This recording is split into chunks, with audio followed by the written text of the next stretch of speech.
Most people who steal a wallet get a couple of maxed-out credit cards, a handful of crumpled 20s, and a lifetime of low-level guilt. I got a body count. I'm writing this from a house I bought with blood money, looking out a window at a life I pulled entirely out of the gutter. 5 people are either broken, in prison, or 6 feet under because of a single, desperate choice I made on a rainy Tuesday night. If the FBI ever connects this account to my real IP, I'm done. But it's been 8 years, the nightmares aren't stopping, and I need to put the truth somewhere before the weight of it cracks my skull open. Grab a drink and settle in, because this isn't a short story. It's the full, unvarnished truth of how a petty thief pulled a single loose thread and accidentally brought a multi-million-dollar criminal empire crashing down around him. Back in 2018, I was a ghost. I had dropped out of college during my sophomore year because my mom's medical bills had completely suffocated our family. I was working a dead-end, soul-crushing night shift gig cleaning the executive offices of a predatory corporate law firm downtown. I was the invisible guy. The guy who emptied the trash cans of people who didn't even look up to see if I had a face. It was exactly 2:14 a.m. on a miserable, rainy Tuesday night when I walked into the corner office of Marcus Vance. Marcus was a senior partner. He was the kind of man who wore $3,000 tailored suits, spoke to people like they were dirt beneath his custom leather shoes, and exuded an aura of absolute, untouchable power. The office was empty. He had been called down the hall for a sudden, late-night emergency meeting with some high-profile corporate clients. But his heavy, expensive leather jacket was still draped over the back of his high-backed ergonomic chair. I didn't plan it. I swear I didn't. But as I changed the liner in his trash can, I looked at the silver-framed photos on his mahogany desk, thought about my mom crying on the phone that morning because her insurance had denied her latest treatment, and something inside my brain just snapped. My heart began hammering against my ribs like a trapped bird. I stepped closer to the chair, my hands shaking so violently I could barely control them. I slipped my hand into his inner breast pocket. My fingers brushed against something thick, heavy, and textured. I pulled out a massive, alligator skin wallet. I didn't even look inside. I just shoved it deep into my waistband, pulled my oversized janitor shirt down to cover it, and finished the remaining 3 hours of my shift in a state of absolute, blind panic. Every footsteps in the hallway sounded like the police coming for me. When I finally clocked out and walked into the cold morning air, a heavy sweat was breaking across the back of my neck. When I got to my car, I locked the doors, sank into the driver's seat, and dumped the contents of the wallet onto the passenger side. There was $400 in crisp, sequential $100 bills. To me, at that moment, that was a month of groceries and a literal lifeline. But it was what *** was hidden inside that changed the trajectory of my entire life. Tucked into a razor-thin, hidden leather slot behind his driver's license was a tiny, encrypted metallic flash drive. Taped to the back of the license itself was a folded sticky note with a handwritten, 8-character password, **Vavictus 99**.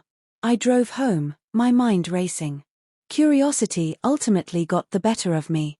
When I plugged that drive into my laptop, I didn't find corporate tax loopholes or boring legal briefs. I found a digital ledger of absolute, unadulterated human ruin. Marcus Vance wasn't just a lawyer, he was a blackmailer, an embezzler, and an absolute monster.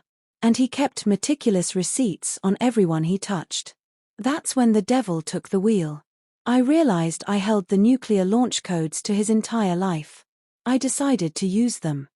The primary files on the drive detailed a massive, highly sophisticated embezzlement scheme. Over 3 years, Marcus had been draining millions of dollars from the firm's wealthiest tech client, a massive conglomerate. He was filtering the money through a web of shell corporations, eventually dumping it into an account registered under his own wife's name, completely without her knowledge, to set up a shield if he ever got caught. I couldn't go to the police directly. If I did, I'd have to hand over the wallet and admit to the theft, landing myself in a jail cell. Instead, I printed out 3 pages of the most damning bank routing logs and internal wire transfers. I put them into a plain manila envelope, drove 2 towns over, and mailed them anonymously to the firm's managing director, attaching a brief, typewritten note. Look at the internal ledger updates from October. Marcus is bleeding you dry. The fallout was an absolute bloodbath. 2 days later, I was walking down the executive hallway with my mop bucket when the glass doors to the main lobby swung open. The managing director walked in, flanked by 2 burly corporate security guards. They marched straight into Marcus's office. Through the glass wall, I watched the confrontation unfold. "Marcus, we need your keys, your laptop, and your security badge. Now," the director said, his voice cutting through the quiet office like a razor blade. Marcus didn't yell. He didn't slam his hands on the desk. He stood perfectly still, his posture stiffening as his eyes turned into cold chips of ice. "You're making a catastrophic mistake," Marcus said in a cold voice. He leaned in closer to the director, his jaw tight. "When I find out who orchestrated this, a firing will be the absolute least of their worries. I will personally ensure whoever did this is erased." Watching from the end of the hall, clutching my mop handle, I looked at him terrified as my mouth trembled. A cold sweat broke out under my uniform, and I prayed to whatever God was listening that he wouldn't look in my direction. He didn't. To him, I was just the invisible kid cleaning the floor. Marcus was escorted out of the building in disgrace. Within a month, the firm audited him into a corner, stripped him of his partnership, and the tech giant sued him for every single dime he owned. Today, he is serving a 7-year sentence in a federal penitentiary. Marcus was a paranoid sociopath, which meant he didn't just hoard financial data, he kept dirt on the people closest to him as insurance policies. One specific folder on the drive was labeled simply S&D. When I clicked it open, my jaw dropped. Inside were 2 years' worth of intercepted WhatsApp messages, explicit photos, and high-end hotel receipts proving that Marcus's wife, Sarah, was having a torrid, reckless affair with David, Marcus's absolute best friend and closest business partner at the law firm. Marcus had known about it for months. He had been tracking them, utilizing private investigators to gather enough leverage to completely destroy Sarah in their upcoming prenup renegotiation. He was waiting for the perfect moment to strike. I decided to speed up his timeline. I created a heavily encrypted burner email account and sent the entire folder of text logs and explicit photos directly to David's wife, Chloe, and for good measure, I CC'd Sarah's deeply conservative, old money parents. The explosion happened right in the firm's private parking lot the very next afternoon. I happened to be outside, emptying the large outdoor trash bins near the executive parking spaces. A sleek Mercedes SUV tore into the lot, screeching to a halt right behind David's sports car. Chloe slammed her door open and marched toward David, who was just walking out of the building. "Is this her?" Chloe screamed, her voice cracking with pure, unbridled rage as she shoved her phone inches from David's face. 2 years, David. 2 years with Sarah. David went completely pale, his briefcase slipping from his fingers and clattering onto the asphalt. He staggered backward against the hood of his car, looking around wildly to see who was watching. "Chloe, please, let me explain," David stammered, his hands shaking violently as he reached out to touch her arm. She slapped his hands away with a force that echoed across the concrete lot. "Don't you ever touch me again," she spat. The divorce that followed was a public, scorched-earth campaign. Chloe hired the most ruthless attorneys in the state, stripping David of his home, his savings, and full custody of their children. Simultaneously, Sarah's wealthy family completely disowned her for the public disgrace brought upon their name. David was quietly ousted from the firm amidst the scandal and Marcus's ongoing collapse. He ended up moving across the country, entirely broke and utterly alone. Sarah suffered a severe mental breakdown from the sheer paranoia of realizing her life had been monitored for years. Today, she lives in a cramped apartment, working a register at a grocery store, a complete shell of the high society woman she used to be. The deeper I dug into the drive, the darker the files became. One folder contained several high-quality audio recordings. When I played them, I recognized the deep, booming voice immediately. It belonged to Judge Harrington, a highly prominent, long-sitting local criminal court judge known for his harsh sentencing.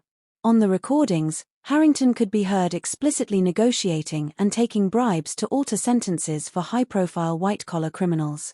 Marcus had been recording their conversations secretly, using the audio to blackmail Harrington into ruling favorably on major corporate lawsuits that benefited Marcus's firm. Knowing that a judge was actively destroying the lives of ordinary, innocent people for profit made my stomach turn. I couldn't let it sit. I copied the audio files onto a blank CD, put on a thick, dark hoodie and sunglasses, and drove downtown to the local FBI field office. I walked up to the reception desk, dropped the padded envelope in front of the agent, turned around, and walked out without uttering a single word. The federal authorities didn't crawl, they sprinted. 6 months later, the local news broke with a massive headline: Judge Harrington had been publicly indicted on federal corruption and bribery charges. A 30-year judicial legacy was wiped out in a single morning. Harrington was stripped of his bench, his law license was revoked, and his state pension was completely cancelled. The sheer, overwhelming stress of the impending public trial proved too much for him. He suffered a massive, fatal heart attack in his home just 3 weeks before his trial was set to begin. He died in absolute, irreversible disgrace. Marcus didn't like getting his own hands dirty, so he employed a fixer named Tommy. Tommy was a terrifying, muscular ex-con whose job was to break shins, intimidate witnesses, and ensure that Marcus's various extortion schemes went off without a hitch. The flash drive contained a literal hit list of local business owners and whistleblowers Tommy had harassed over the years, alongside a meticulous ledger of cash payments Marcus had made to him under the table. When the FBI swept through Marcus's office and seized his assets based on my initial anonymous tips, they uncovered the physical trails that connected Marcus straight to Tommy's illegal activities. Tommy realized the ship was sinking and tried to flee the state, but federal marshals pinned him down at a local Greyhound bus station. Tommy knew far too much about too many dangerous people in the city. Facing 15 years in a federal facility and desperate to cut a deal, he offered to rat out several local cartel affiliates he had done muscle work for on the side. It was a fatal mistake. Just 2 weeks into his stint at the county jail while awaiting trial, Tommy was found dead in his cell during a morning head count. The official paperwork handed to the media claimed it was a suicide. But the rumors leaking out of the facility spoke of heavy, deep bruises wrapped tightly around his neck.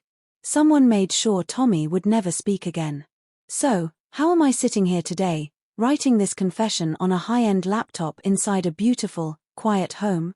Hidden deep within the root directory of that alligator skin wallet's flash drive, buried under layers of legal jargon, was a single, unbacked-up text file. Inside that file was a private cryptographic key to a digital wallet. It held Marcus's personal, off-the-books extortion cash, roughly $120,000 in Bitcoin at the 2018 market value. Because Marcus genuinely believed his wallet had been swiped by a random street mugger or a transient, and because his entire life had instantly transformed into a Category 5 hurricane of FBI raids, high-profile divorces, and multimillion-dollar lawsuits, he never had the time, the access, or the mental clarity to secure the digital wallet. He likely assumed the federal government had seized it along with his computers, or that the drive was sitting at the bottom of a city landfill. 2 months after the initial theft, when the local news was entirely consumed by the shocking arrest of Marcus Vance, I took the leap. I accessed the digital wallet using the private key. I tumbled the Bitcoin through online mixers, washed it completely clean, and cashed it out slowly through various accounts over the course of a year. I paid off every single cent of my mom's mounting medical debt. I bought her a beautiful, small single-story house in a quiet neighborhood where she never has to struggle to climb stairs again. I went back to school, got a degree in cybersecurity, and built a highly successful, legitimate career protecting systems from people exactly like Marcus. I look at my hands in the mirror sometimes, and I honestly wonder if they are covered in ink or blood. I was a thief. That is an undeniable fact. I stole a man's wallet because I was desperate and poor. But by pulling that one tiny string, I caused a catastrophic cascade that ended a judge's life, got an enforcer murdered in a jail cell, locked a powerful lawyer away in federal prison, and left 2 once powerful people financially and mentally ruined. They were corrupt, evil people except maybe Sarah, who was just unfaithful. But did I truly have the right to play God? Did I have the right to act as judge, jury, and executioner for an entire circle of people? I don't know the answer to that. I don't think I'm a hero, and I won't pretend I did this out of the goodness of my heart or a desire for justice. I did it for the money. I did it for survival. But when I drive over to my mom's house and see her sitting comfortably on her front porch, breathing easily and living completely free of pain, I look back at that rainy Tuesday night, and I know I'd steal that alligator skin wallet all over again.